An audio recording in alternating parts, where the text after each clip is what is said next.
8000 صحابہ کرام علیہم رضوان کے حالات زندگی اس کتاب میں ہے. اسد الغابہ امام ابن اسیر رحمت اللہ علیہ المتوفا 630 ہجری، یہ ان کی کتاب ہے. 5ویں کتاب ہے تاریخ ابن کثیر البدایہ والنہایہ، بڑی مشہور کتاب، حافظ ابن کثیر رحمت اللہ علیہ المتوفا 774 ہجری. اور 6ٹھی کتاب تاریخ ابن خلدون امام ابن خلدون رحمت اللہ علیہ المتوفا 808 ہجری ان کی.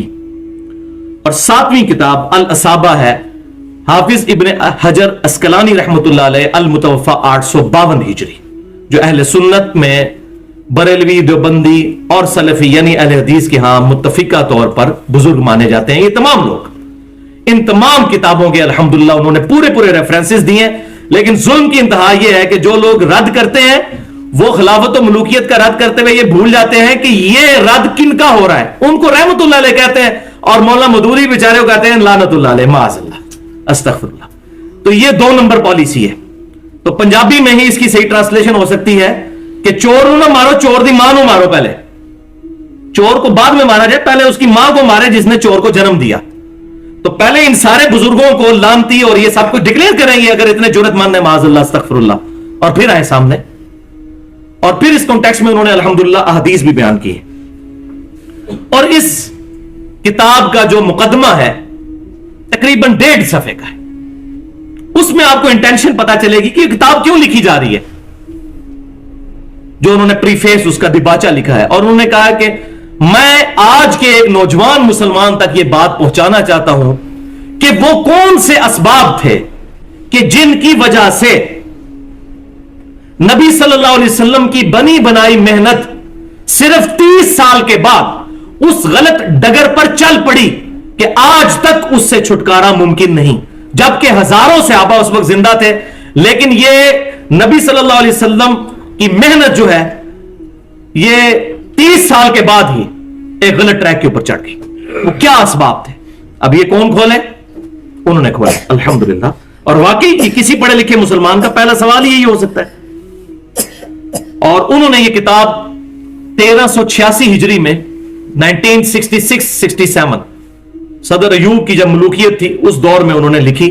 جب لوگوں نے کہا کہ جی یہ دیکھیں جی، اس کو بھی یہ مولوی سارے امیر المومنین ڈکلیئر کر رہے تھے، تو انہوں نے کہا دیکھیں جی یزید کو بھی تو مانا ہوا ہے اور ان سے پہلے بھی اور بعد میں بھی اتنے بڑے بادشاہوں کو قبول کیا امت نے، تو صدر ایوب میں کون سی برائی موجود ہے؟ تو پھر مولا مودودی نے کتاب لکھی کہ حسین کدھر گیا؟ حسین بھی تو ہے نا. پھر انہوں نے مجبوراً یہ کتاب لکھ کے امت کو حق ننگا کر کے بتا دیا. اور پھر انہوں نے لحاظ کسی کا نہیں کیا، جو بات آتی تھی احترام کے دائرے کے اندر وہ لکھتے چلے گئے الحمدللہ.